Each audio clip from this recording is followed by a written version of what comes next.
I went to, what is it, Oracle? I went to Oracle, and then I met Stephen Curry, I met like Durant, I met so many famous people, but I didn't know they're famous. I was like, hey, what's up, Punch? That's it. I didn't really feel like, oh, you're so famous. I didn't know. I was like, oh, they're just basketball player. And then I talked to my sister, and the sister was like, what the they are super famous, and like everyone, my coworker always watch NBA, and they are so fan of them. I was like, holy shit. And then now I check some YouTube video like Stephen Curry highlight, and then he just like 3-shot every time. I was like, wow, that guy is fierce, and I didn't really realize that he's super famous. So I kind of regret. That's great. It sounds cool and everything. It's just too bad he couldn't have met a good team like the Raptors.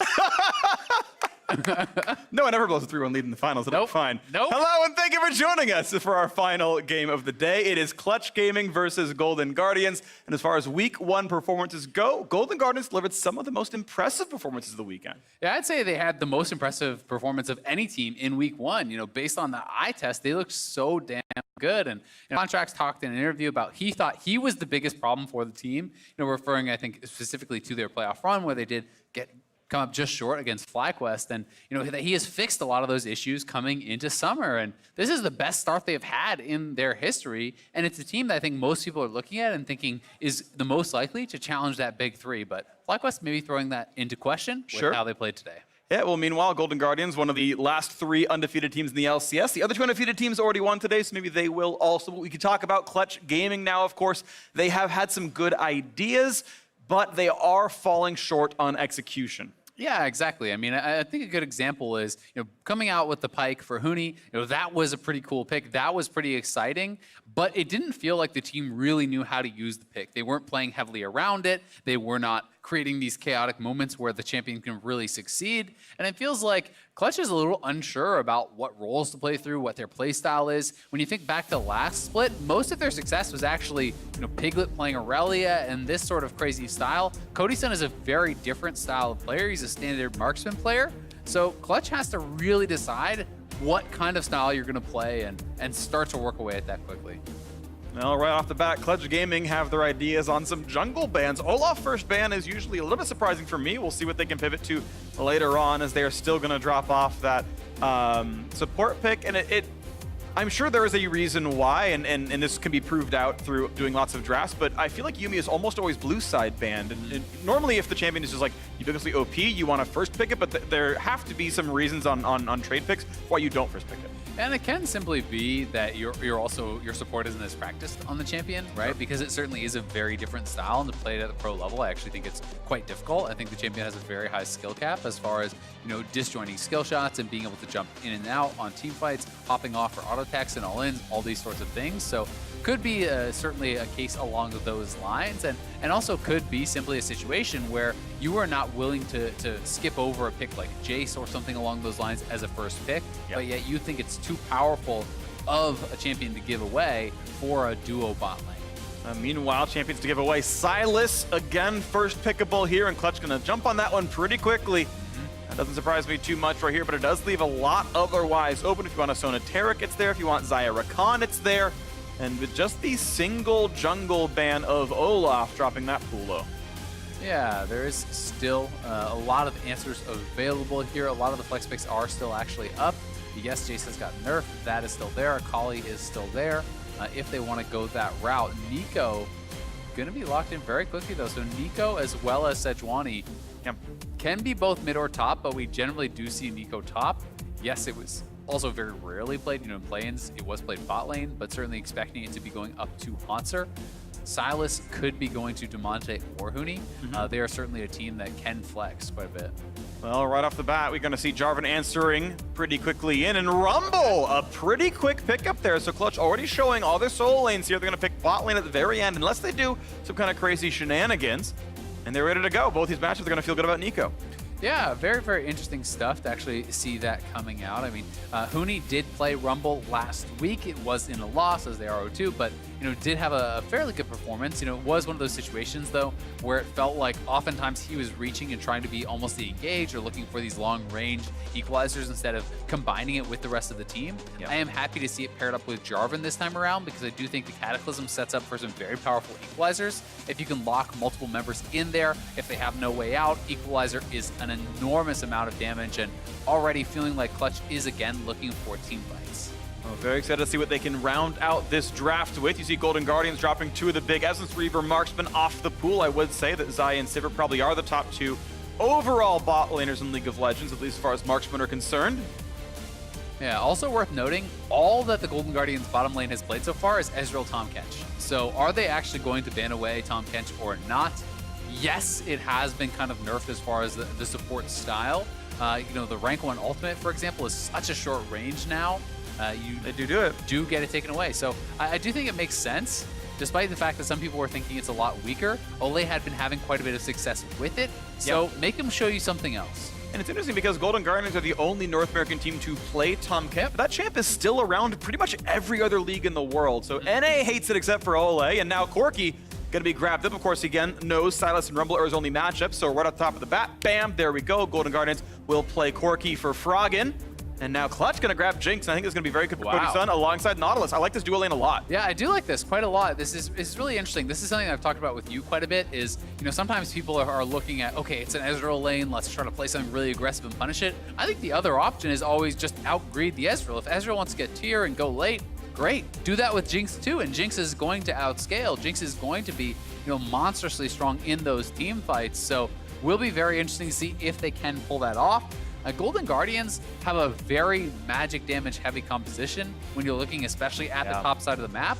Lyra certainly can be looking at things like an early Cowl, early Merc Treads. That type of deal can be very, very effective.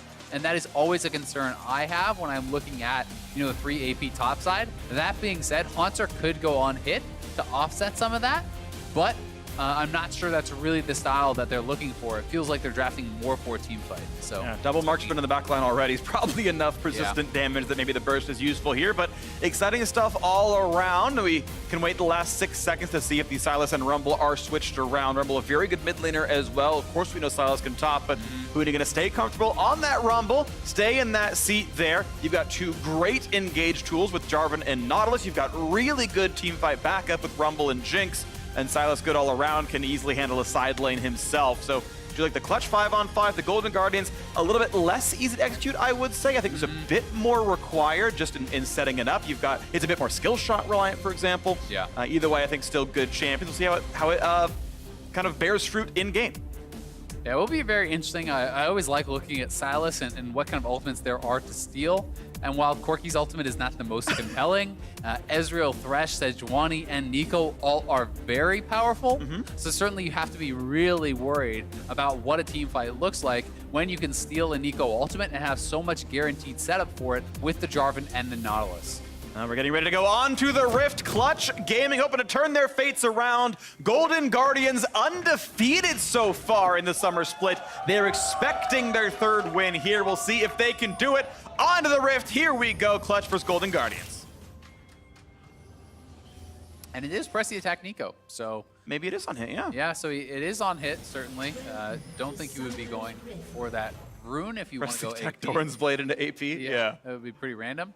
But that being said, yes, they already have double marksman, but I do think it's one of those situations that they kind of just drafted themselves into, where you have to be really cognizant of the fact that if you're allowing your opponents just go so easily into magic resist on that top side and make it kind of purely AP, that can be dangerous. But he's getting wrapped around on here. Oh wow, if that was 80 pixels left, that would have been a slow into. I think Huni knowing that it would have landed because Comet would have fired and they would have gone right over the wall onto that one. And of course, that is Haunter. That was not Froggen, right? That was the fake Froggen. So he doesn't have Valkyrie. There's no way to get over the wall. And that would have been maybe a flash down. Yeah, certainly the case. And nice evade from Clutch, despite the fact that Haunter just kind of unknowingly avoided it. It did work out quite well. He backed off at just the right time out of the Shrine Brush. They didn't have kind kind of any information that it was coming over. And you can see Contracts is going to be starting with that sweeper. Will be able to clear out that ward and kind of hide where he goes after the red buff. And that's pretty helpful for Hanser, because that should be enough XP to get level 2 off the first wave. So if he's at equilibrium at all against Huni, he's going to get 2 first, have the root available, and have a good chance at actually battling this Rumble off the rest of the wave. Now that could be pretty meaningful as time moves on. As Hanser now goes back up to the top side here, and we look at both these junglers safely grabbing the red buffs, and the duo lanes now doing battle. Yeah, it'll be really interesting to see exactly where Hanser does go. You know, I would love to see something along the lines of a Wit's End. I think that can be, you know, very effective early on if either of the people that you would meet in the side lane would be the Salus or the Rumble. Wit's End can be great there. But that being said, you do still have to be worried about Jarvan and the potential for early ganks with that sort of a build, because you're not building any sort of defensive stats against that physical damage coming out of the Jarvan. Vulcan maybe looking for a Q, level 2 now, as Lyra, he's not going to spot the ward as he comes around, so he doesn't know he was seen. It might not matter, there might be no chance to stop him off this blue buff, but yeah, there are no movements out of Golden Guardian, so even though the sweeper misses, he will still get this blue buff steal. He doesn't have the smite, but again, no one is answering, so that's coming through to him. Yeah, and Contract's likely going to just head into vertical jungling, but maybe they didn't.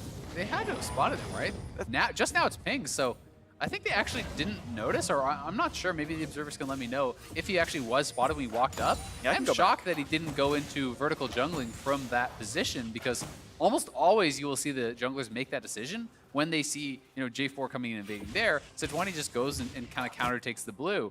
You can see Huni's even expecting this, going to check that blue, but it is just going to be a 3 buff here for Lyra. He's going to be able to get the additional camp.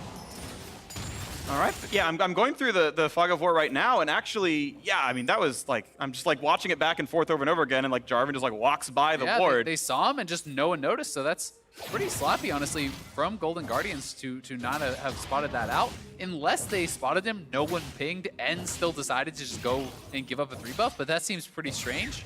But it is possible, given that there was a pushing top lane from Huni. Maybe he didn't feel that he could make that invade. Not really sure. Either way, will be the 3 buff start for Clutch, and they're going to be feeling good about that. 3 buff start, but the gold right now is in Golden Guardians' favor themselves. You can have pretty decent, a minor camp lead just in current kills for Contracts, and you're going to have slight farm leads in top and mid right now as Contracts pops the Scar's Bloom, looks around for anything else to do, and now Huni finding a really good play on a Hanser. Good damage there. Hanser ending a little bit back, but certainly more done by the Rumble. Yeah, Rumble going to be able to push him back. Hanser will have to go back to base, and as a result, when you have the way of pushing and you're able to shove him out, you're going to get the TP almost guaranteed here out of Hanser, and Huni's going to be able to have the luxury of just pushing this in and walking back to lane. So they should have TP advantage if they want to look for any sort of early dragon plays, if they want to look for any sort of early bot lane plays as well. We'll see if he can get it pushed in and try to get that sort of an advantageous reset. Down goes the minion wave yet again, and we'll see how long Huni is able to greed onto this one. It's always nice to be able to stay a bit longer and get a bigger recall off, but simply 2 Doran's Blade plus the refillable potion. Huni's going to come back with 1,000 gold. And now we have bot lane under pressure as Lyra comes around. The first plate goes down, and Golden Guardians haven't played so far back in this duo. Could be a very second plate right now. Lyra still waiting in the wings. If there's something over aggression, this could be some damage coming across. Now there's the play towards Cody's Sun. Some damage coming around. Lyra saying, hey, I'm here, be smart. And now Huni coming down as well. The hook's going to mean almost nothing, and now Ole is suddenly in the middle of a whole enemy team. 4 versus 2 as they shove up the wave. How well will this dive go? The rest of the squad not coming down. Hanser does not have TP. Now the play on towards after the flash forward. He's trying to run away, flashing away, but still going down to the flag on top of it. Devontae now here for the 5th, and Ole still alone underneath this turret. He'll grab what XP he can, but he's certainly going to drop into that one. There's the kill. Teleport's not going to mean a whole lot as Corki shows up, tries to fight towards Huni. Doesn't have the damage, only forces Summoner heal out as definitely TP's back into his own lane. Yeah, really aggressive play here from Clutch, and I love it. They got TP advantage on the top side. Now getting that Jinx ahead. They were already winning the 2v2 straight up, and Cody Sun and Vulcan doing great work in this matchup. Definitely will be able to TP back and, you know, recoup some of this farm disadvantage, but still, they even got Froggen's TP out. Yes, Hanser is able to get a turret plate for himself, but that is 2 turret plates already down for the bottom lane and 2 kills here. So let's watch this one more time. The second plate was already down. It was good poke onto Vulcan, which did help to dissuade this dive from kind of coming in earlier. You can see the buffer on the hook to kind of counteract what Thresh was trying to do there. And you know they were hard committing to this because Huni had committed the TP. They pull aggro here. Vulcan just hooks on out, rotating the aggro around pretty damn well, then being able to reset it, grab it up here from Lear, who was full HP, and commit that second kill. Now 2-0 means 1,000 gold lead now for Clutch, but now it's Golden Guardian's turn to answer things around. Ole saved his flash from last time, but Huni has it as well. He's going to flash a very good direction. It would have to be a huge predict out of Ole, who doesn't do so, and that is flash for flash, not meaning all that much. And you can see they actually did the lane swap here. Damonte is up to that top side now. It is Huni answering in the mid lane. You know, not sure if this was just because Damonte could make it up there faster. Yes. Because I believe he did have his TP available, but I do like the move, and you know, having Damonte now has that Pop Blossom he can steal from Hanser. All right, he's got that in his inventory right now, so let's wait and watch for what the next play is going to be. So you've got still that 1,000 gold lead. Clutch running up through that bottom jungle yet again. And this time now they know it's no Summoners down there. They just saw Ole flash. Cody-san has ult, and Vulcan not that far away from 6 himself. But no, the squad's going to move up towards the mid lane now. Look for what could be done to this poor Corki as Vulcan is coming through Fog of War. That trinket will help spot some of the rotations that Contracts might do. This time around, not seeing him, but there was always a possibility it would. These trinkets are going to spot him, and, well, they know exactly where Sejuani is, and now they know where Froggen is, too.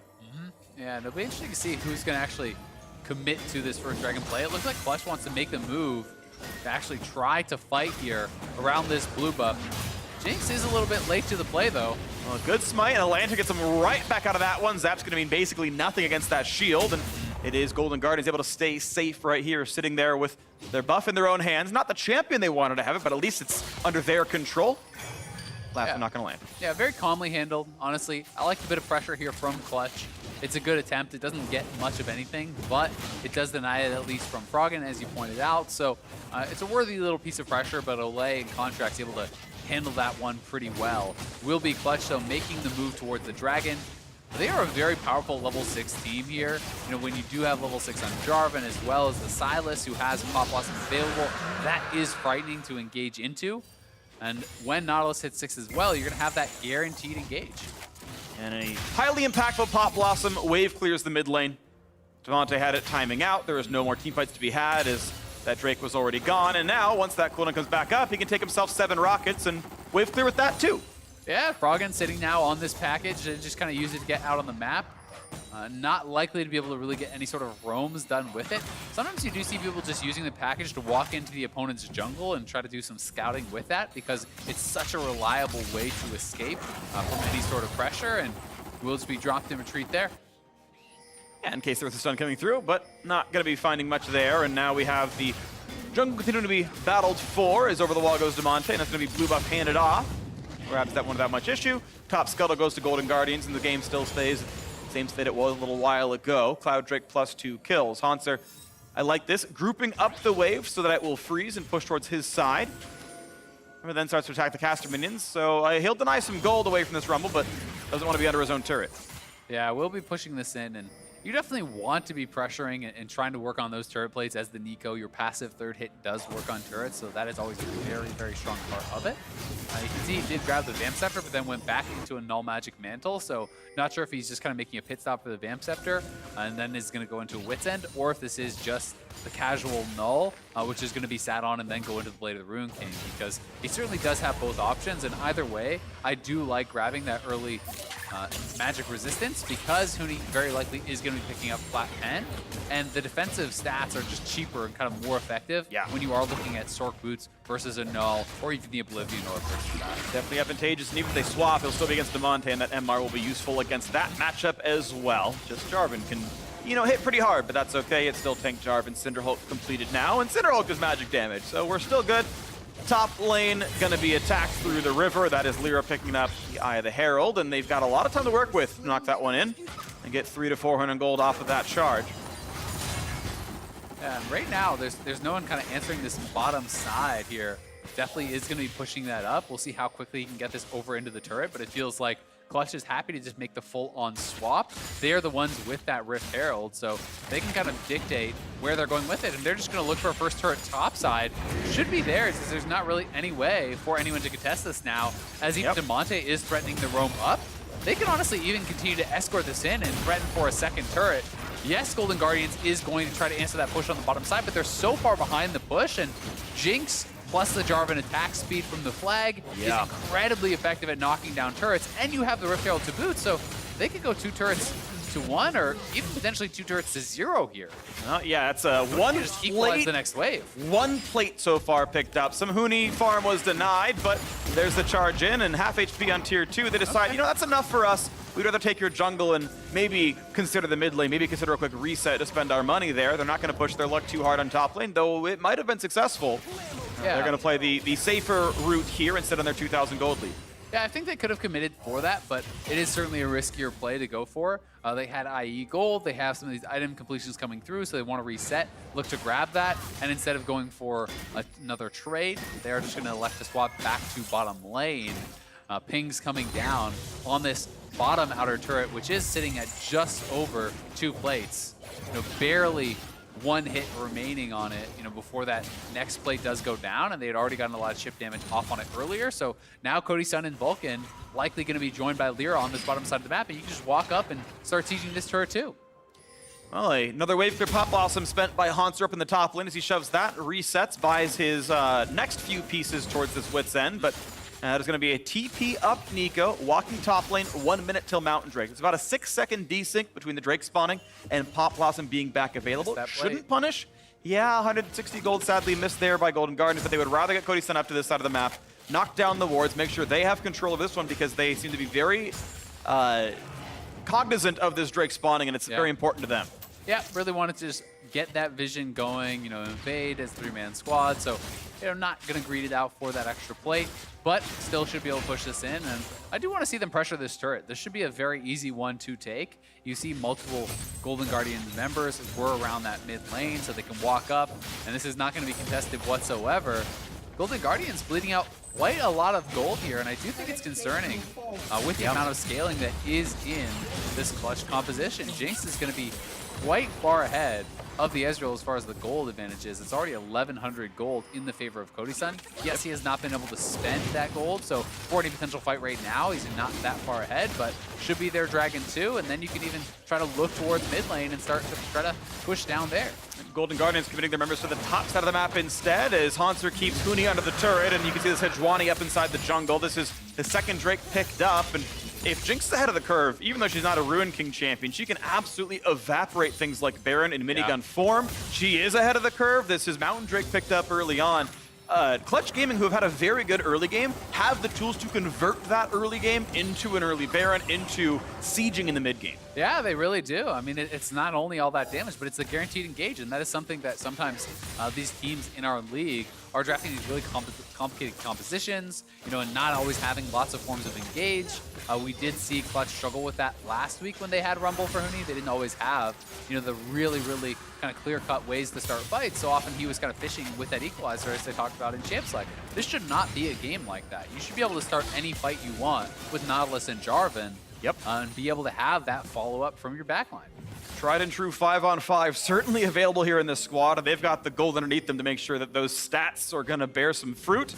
Haunter up on the top side has a half HP turret to attack, and now that the plates are gone, he's going to do true damage with every single auto there, and it gets some pretty good headway. Yeah. Down to about 1/3, but still no gold in the pockets. Yeah, and I mean, he is up a lot of farm over Huni, so that is really where Golden Guardians has kind of invested a lot of their time. You know, Haunter had to commit his TP back to lane, Huni TP'd down to bot lane, so that kind of created this shift in the map of where the power was, and to Clutch's bot lane credit, they were already winning before that in the 2v2, so that just kind of made it even worse. But Haunter now, you know, up 40, almost 50 CS, so you know, he is going to be winning that 1v1, but for that to really pay off, you have to get kills, you have to get pressure. And he's getting pressured now in the 3v1, has to bring the flash. Nice hook onto Equalizer, but it might just equalize the gold lead of the top lane as Vulcan actually is the one to get kill credit with Ignite, and another one is picked up. Haunter off the board, gold lead bigger and bigger for Clutch. Yeah, very well done there. They make the pick on the side lane. Haunter gets knocked down, and you can see how much setup there is for that equalizer. You have the Cataclysm coming down. You have Nautilus, the ultimate knockup, the hook, the root on the passive auto. That is all things that kind of help to hold Haunter in place and allow them to not only get the kill there, but they're also pressuring mid lane. Damage in towards definitely 3 turrets to 0 as mid does indeed fall. This Clutch Gaming squad doing everything right in the early game. Golden Guardians able to finally answer a few bits back as a turret dropped the bot lane and afraid of getting dove. He was afraid of getting jumped on, and to be fair, there was Silas and Jarvan heading over, so burns that cooldown to get back to somewhere safe. Yeah, so it's not too bad. I mean, you're trading out your TP for that initial gold that you're going to be able to grab, and yes, to us who can see the full map, you know exactly where they were, and maybe he could have got out, but he is kind of taking that safer route and is scaling up fairly well. And it looks like he's going to be going into likely rapid fire next, not the IE second, which I generally see as kind of more common. A lot of people do often go, you know, just the Triforce into Sork Boots, then an IE. This will allow you to kind of get those more easy autos off with the extra range when you can find them. And Corki scales incredibly well. This is a champion in Froggen's wheelhouse, certainly, where he can farm up and be a massive late game threat. So you always have to take that in consideration as well, just how good this guy is in the late game. And definitely a strong champion, but being rivaled by Cody Sun's Jinx. Certainly a level lead for now to Froggen, but golden inventory seems kind of one-sided. 6,300 to 7,100 on that Jinx side, so a small lead there as items keep pushing on forward. Golden Guardians hoping they can turn this one around. The deficit not too large. 3K is meaningful, but not insurmountable.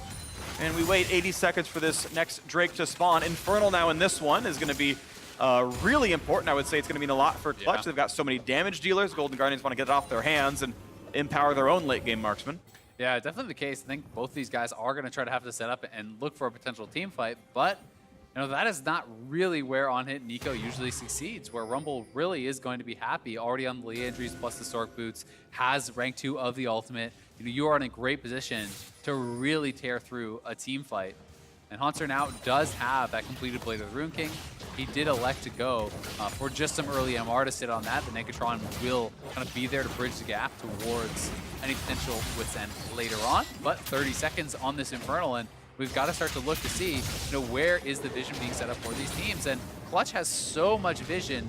This whole area on the map really is kind of all of them, so not really a lot of wards in the area yet for Golden Guardians, and Clutch is going to have a much easier time starting the Dragon as a result. It's like a ward kind of just outside the mid lane. Here's a hook that could mean something. Ole has that shotgun now pulled in, flays the squad backwards, stopwatch by a few more seconds. True Shot Barrage is almost nothing. Here comes the dunk, and the equalizer on the top. This might be enough to burn. Definitely has to burn the stopwatch. There's the kill into Ole. Second one's going to come by as well. A double now for the mid laner. Demonte chasing it, almost takes her down with his own ultimate. As that's going to be big damage. Huni gets the burn thanks to Leandries. Kill number 3. Is it going to be number 4? Contract smites for help. He slows down the opposition, tries to stay alive, finds a stun, but in he goes. Can't quite find the chains. Demonte cannot get kill number 3, but he got the double kill. 6-0. Clutch Gaming walking over Golden Guardians. Yeah, they crushed through that fight. That was not even close, and now gonna be able to retreat back to this Infernal Dragon, grab that. They even got the tier 2 mid. They're opening up a very big gold lead, and this is starting to look really one-sided. Beautiful game out of Clutch right there. They were looking pretty weak in the first week. This time around, though, another good team fight. Well, he starts the hook, but Clutch Gaming answers. Yeah, you do throw that hook down onto Lyra, but that is a full tank Jarvan, so you're using some of the engage tools there. Huni comes down. It's a great flank by Demonte, catching out some of these low HP retreating members. And then Froggen trying to poke in on the side, but Vulcan, a beautiful hook, more than enough to take him down as the Leandries burn from Huni does knock him out. This is just a really well-executed team fight from Clutch, and not a hook that I think Ole should have gone in on, you know, unless it is really on a carry. There's so much peel, there's so much CC there with both the Nautilus and the J4. Jinx is going to have a field day. I mean, Cody-san was just free-firing with lethal tempo. Already up to 2 items and building towards probably Quicksilver Sash, just in case there is some kind of random hook later on. Top lane outer, almost dead. Froggen gonna go in for that one. And there's rocket number 1, and to the rest of them is Demonte can try to poke. Do a little bit of damage, maybe. It's a possibility, but regardless, this is just a small silver lining for Golden Guardians. There is a lot going the Clutch way, and they can turn their fates around with this win. Yeah, I mean, these item completions are so big for them as well. Really, every member is at a very strong point. 2 SS plus 2 items for Jinx. You have double Spell Pen and Leandries for Huni. Already, the Proto Belt plus, you know, then another item completed there with Lunzeko for Demonte. So everyone really is at a great point, and even with all the stopwatches coming through, right? You have 3 stopwatches ready, Stoneplate as well for Lyra. Like, they have everything they need to take a fight and win it. So you want to see them now starting to kind of get vision around the bear, and we see Optic do this very effectively last time around, and they need to be able to replicate that sort of success. They're going a little bit sideways, keeping himself safe. Damonte re-ups the Corky portion of this spell, and again, damage towards Vulcan, but not doing a ton just yet. Now looking again at this siege towards this mid lane, looking at the next play, the hook forward, looking at Ole, not gonna get any hard CC on either side of this one, but the waves being pushed in, having to be answered by Golden Guardians. The Raptors taken away yet again, twice in a row now for Lyra as the Rockets come out, and Damonte finds himself a bit of poke towards Contracts, turns off the passive. Still plays for this northern jungle vision control. Yeah, and it's kind of just this little poke battle. Golden Guardians trying to use the Ezreal as well as the Corki to try to poke out members of Clutch and also check these brushes to see where they exactly are. But now, finally, we do have Clutch moving forward, clearing out even more of this vision.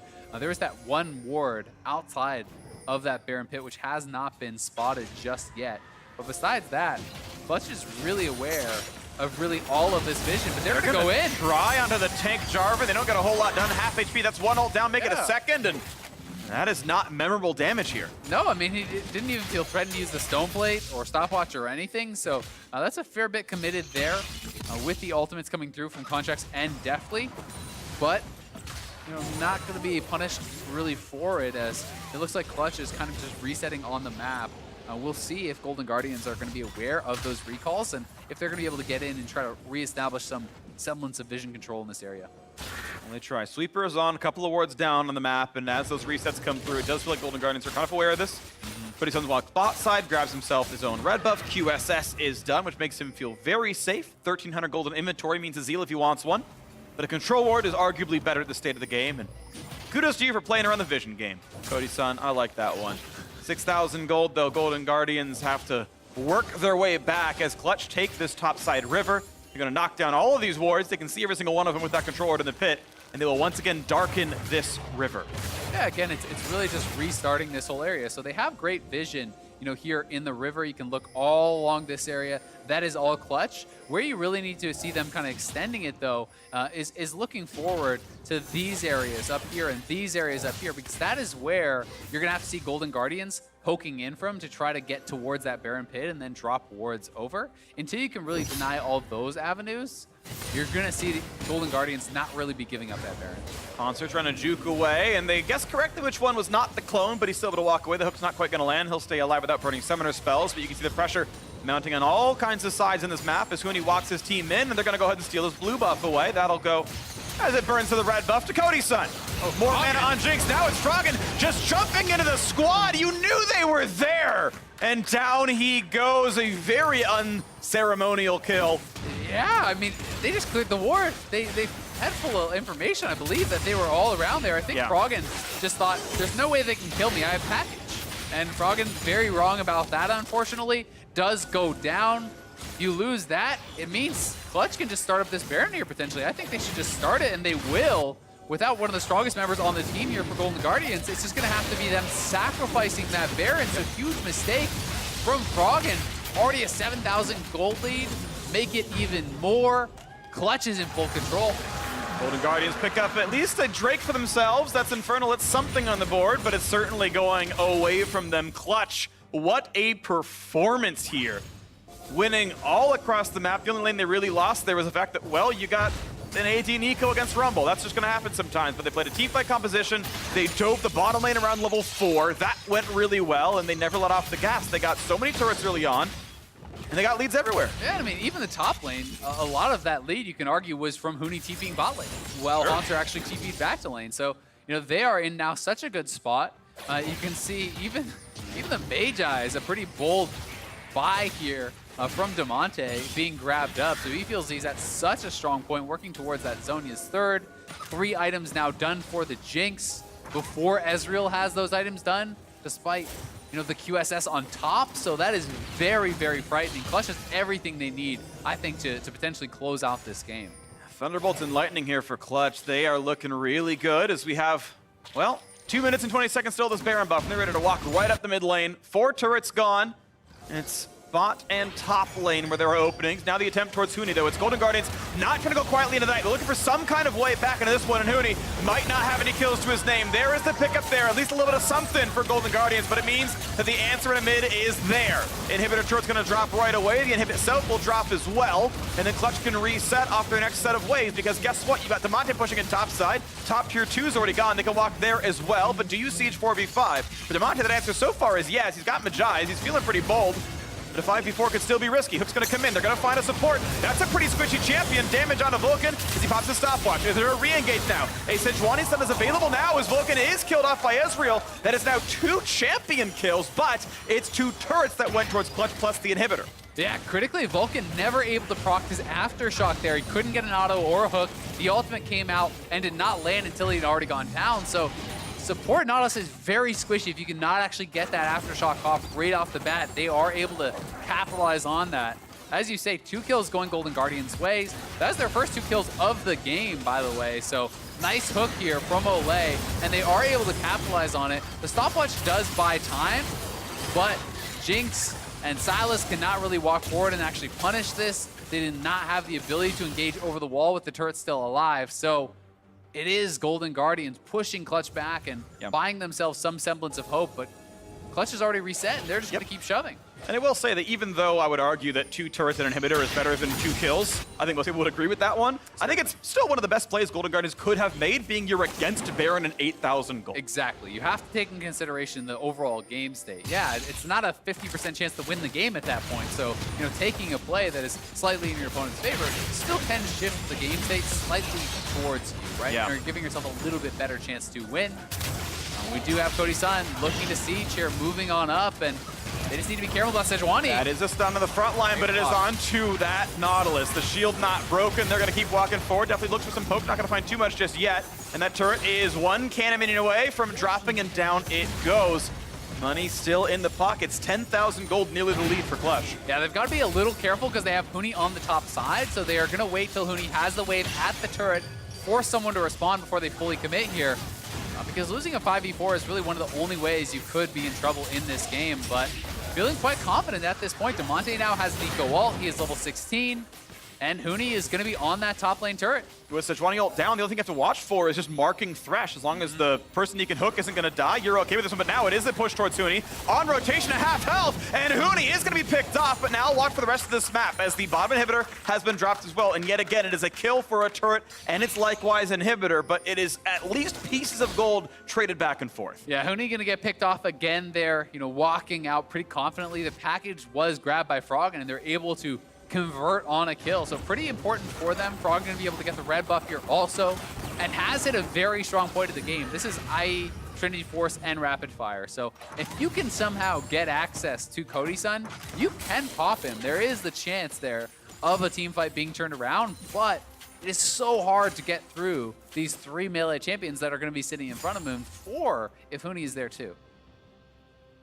8,000, still the difference here, and Baron is up in just over a minute, and that feels like what Clutch are going to run to now. They have yet to lose a 5-on-5. It's been single kills, piece by piece, that Golden Guardians have picked up. The Infernal they got was as a trade for the Baron going down. The kills they were getting were in trade for inhibitors being taken. Golden Guardians have yet to find their unanswered advantage, as Mount Drake will be picked up pretty cleanly, and it'll make that second Baron all the faster. Yep, and I mean, those kills, their first kills of the game, really have only come in the last couple of minutes, right? You know, this has been Clutch pretty much fully in control, and despite the fact that Haunter has a lot of farm, you know, he's certainly, you know, ahead in that regard, up over 60 CS, doesn't really matter. It's not the story of the game. He does have a Rage Blade now, but is he ever going to have enough time to get out to a side lane and actually threaten some sort of a play? Hasn't looked like it this far. We've never seen him and Huni committed to a full-on 1v1 where he can get any sort of an advantage. And once Huni gets in the 5-on-5, it's obviously a lot better to be the Rumble in this case. The level 16 has been acquired, and that's really the last important power spike, because the points and shield just not really as relevant for that champion. And he's going to be all kinds of powerful. 3 major items, going to feel good. Letting up the gas, not likely here for Clutch. Baron spawning in 2 seconds. They can either go for mid and just try to take down the Nexus, or they can keep that vision dark and just go for Baron. Yeah, I mean, and Clutch hasn't actually swept out all these wards, so If Golden Guardians doesn't actually have to be worried about this, they are going to TP Ezreal back in to keep him around, potentially going for a fight. Okay, a hook towards that. Jungle going to mean a little bit as well. Dives right in, finds the hard engage, comes in, builds a couple of seconds. Equalizer. And that is a big equalizer. 1 for 2 so far. It's Clutch picking up the second, and now it's the team running away. That is a big rocket coming across, making it 3-1. And now it's just simply a full retreat for Golden Guardians. They're not getting away from this one. A triple kill for Cody's son. Froggen, his life is just not going to matter. Over the wall, Huni wants revenge. He'll find the slow, and you have Yeed, your last haw. An ace comes in for Clutch, and they will certainly knock down the base. The respawn timers simply too long. 30 seconds on any damage dealers. The minions are there. Clutch will stop the loss streak. They will knock down the undefeated Golden Guardians and begin to climb their way back up the standings. Yeah, and an impressive win it was. Nothing sloppy here from Clutch. They looked really, really good. And were able to honestly heavily punish the Golden Guardians bottom lane. First game without Tom Kench. First loss for Golden Guardians. The 2v2 going very well for Cody Sun and Vulcan. And then 5-man bot did really blow this game wide open. And it felt like kind of that tale of two lanes where Golden Guardians wanted to put all their resources into Haunter, but he was never able to find an opportunity to really exploit any sort of advantage or get any sort of 1v1 kills, which meant Clutch just grouped. They drafted tons of engage this time, and it feels like they've made adjustments based on their issues that they had last week, and they worked out great for them. And I gotta say, this style of Clutch Gaming is actually what I want to see from this squad. This play around bot lane, make Cody Sun your late game carry, play team fight centric compositions. That seems to be the style that I think will work for them going forward. I think Cody is a very consistent late game carry, and this is a squad that struggled really hard to find wins in the spring split. But I think this kind of style will have a much better look for them going forward. Beating Golden Guardians is a good one. That was the number 5 team from the last split. They nearly cracked top 4 in a very, very tight best of 5. Certainly a playoff team they were.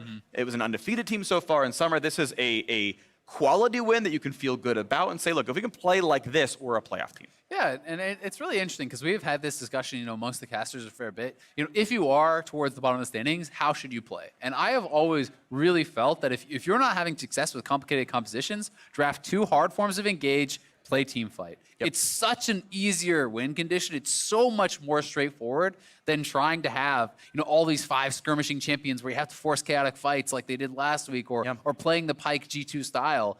Nautilus, Jarvan, press R, go in, team fight AD carry, looks great. Huni on Rumble, presses R, does well there too. It looked out pretty good. Now we're gonna send it down to Pastry Time for an interview with a member from the victorious team. Thank you very much, Freak. And the member of this victorious team is Demonte from Clutch Gaming, finally picking up a win here in week 2 of LCS. Yeah, it's been a while. It's pretty embarrassing, but yeah, it feels good. Well, embarrassing. Why has it been embarrassing? I mean, teams have rough starts. Yeah, I mean, teams have rough starts, but I think our roster definitely is not 9th place like we showed last split, and definitely not 0-2 like we showed last week. So it feels good, I mean, we haven't shown what we're capable of, and hopefully this is the start of the uptrend for us. For sure. I mean, in general, I feel like on paper, there's so much talent on your team. What's happened after that first week to kind of maybe change things around the Clutch team? I think we're just focusing more on just game day preparation. There's been a very big gap for how we play scrims and how we play stage, and it's been almost all 5 of the players. We all just play different on stage, and I think this game we did a bit better. We still didn't absolutely dominate the game like we could have, because I think our draft was just much better than theirs. But we played better, and it was an improvement, so it's nice to see. And I think maybe consistency can be the one thing that teams are looking for. Do you feel like now with this win, Clutch can be a lot more consistent kind of throughout the rest of the season and, of course, eventually to playoffs? Yeah, this is just going to help the team morale. Obviously, if you start the season 0-3, it's not going to feel very good. Well, congratulations on the win today. Thank you very much. We are going to throw it back to the State Farm analyst desk to close out the day. Thank you very much, Pastry Time. Winless no longer is Clutch Gaming as they pick up a victory over one of our undefeated teams coming into the day. the Golden Guardians. So now sitting at 1-2. Last week, we kept hammering how unsatisfied we were with the Clutch Gaming drafts in their two games of week 1. Crumbs, how do you feel this time around about what Clutch came to the table with? Love it. Guarantee you they watched the VODs, they stuck through the analyst desk, heard what we said, and then drafted around that. Crumb. So there Yeah, we go. Coach Crumb. It's all of us. Put it Bask on in your the resume. glory of Clutch Gaming's victory.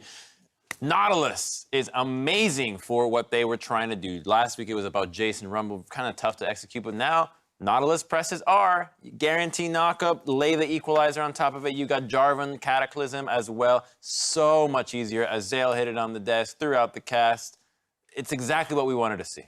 And you're simplifying some of the players' positions who have been struggling a little bit. Lyra has been up and down, so Lee Sin can make huge plays, but Jarvan EQ ult, it's much easier than trying to find the perfect angle. At the same time, I don't know how you did it, Crumbs, but you convinced Golden Guardians to pick a team with zero pressure, really. I mean, they have a Nico top, which is good for pushing in, but Sejuani doesn't necessarily combo that well with it. Your bot lane's going to get pushed in, your mid lane. Yeah. It's just no playmaking in any lane except kind of top. So I don't know how you did That's it. a Renegades draft right there, baby. Take two to tango. But Especially in a world where the Nico's building on hit, right? Not even AP to have maybe some kind of team fight presence. You've literally dictated from minute 1, we're going triple ADC, which means this game needs to go late if we want to have a chance to just kind of out-damage you. And I like that you say needs to go late. Look at the average time of games now. It's like 20 minutes to 35. What are you expecting? When you draft this, you're going to 40 minutes plus. Games don't even last that long anywhere.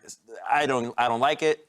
Don't understand it. Yeah, I mean, they got dove early on. They had all these things going wrong. They lost 1 million turret plates early into the game. So it was a very tough early game from Golden Guardians, who, it's not like there's bad scaling on the side of Clutch Gaming. Like, they have a Jinx. They have a Silas who just gets stronger and stronger as he gets that ult cooldown drop so he can keep stealing ult. So it wasn't like they were going to give it up. But you can see the mismatch in the comps, even in this statistic here. The number of turret plates taken, 10, which just results in 1,600 gold in favor of Clutch Gaming. That wasn't the only way that they found advantages, but very much their composition and the ease of execution in the early to mid game is what gave them an insurmountable gold lead. So to your point, although the game didn't even make it to 40, I'm not even sure if we made it to 40 with the way that the gold lead's trending, that they have a chance at that point. And you're fine, like Mark said. You've got a Jinx anyways, and you've got more crowd control. That actually matters towards the later the game goes, the more important CC is, because your damage is higher. So if you lock somebody out, their DPS is significantly reduced, and on that contrast, they'll be able to do and dish out even more. So this fight starts with Golden Guardians somehow trying to go onto the Jarvan.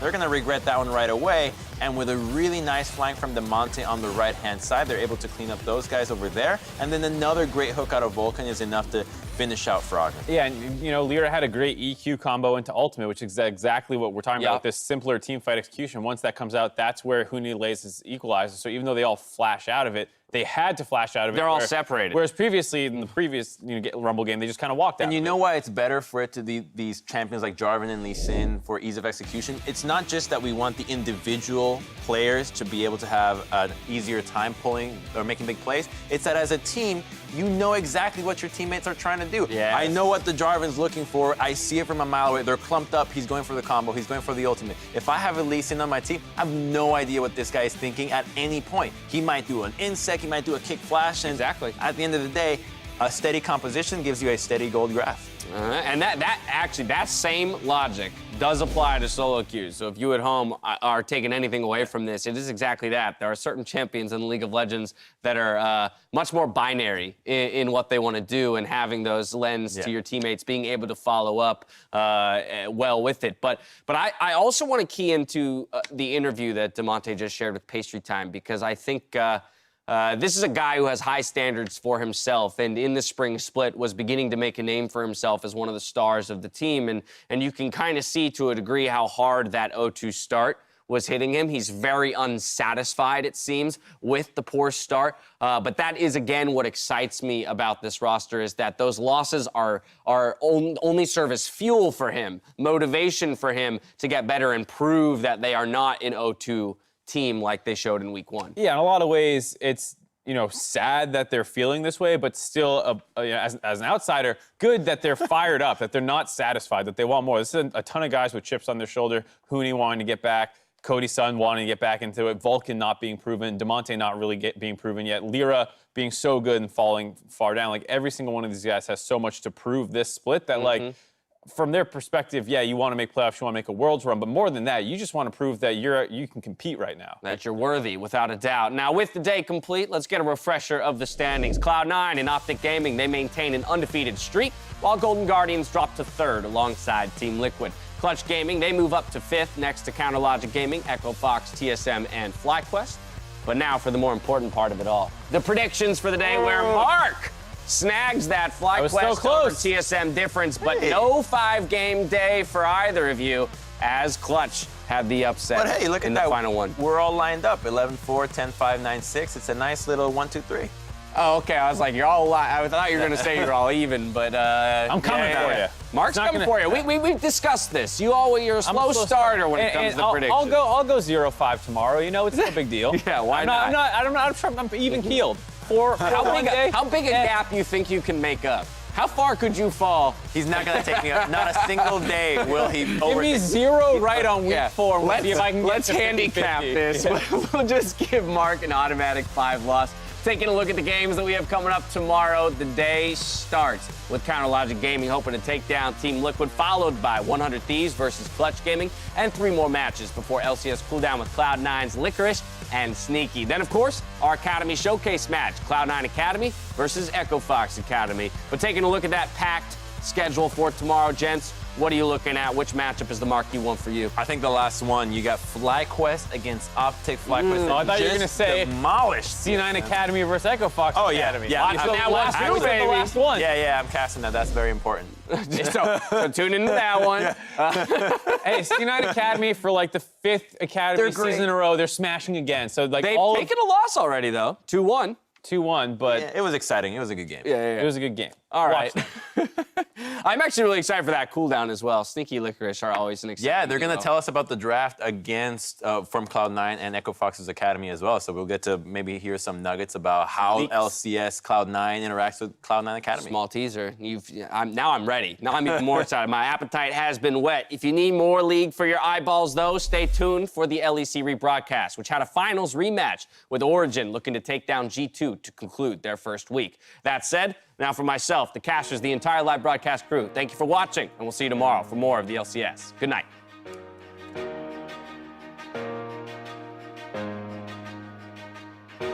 You don't have flash, and if Riven is level 6 and flash is on you, you instantly ult out.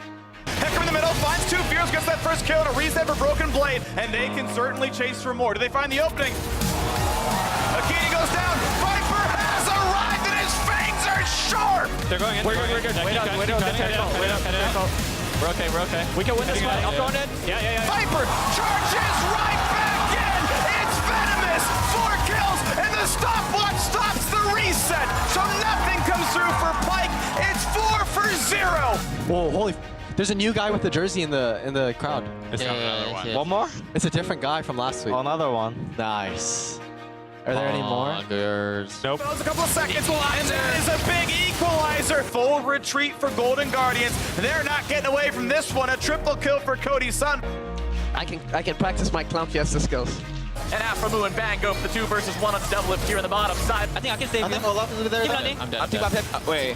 But they can't find the kill. Jensen grabbing the kill onto the enemy support to start things off. Sunday's trapped in his own cataclysm. Impact brings down the hammer.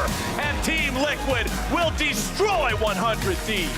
Well, never mind. Acted. Are we going to get the chance? Is Sneaky in some trouble? Taking very low. Svenskeren making his way into the fight. Long.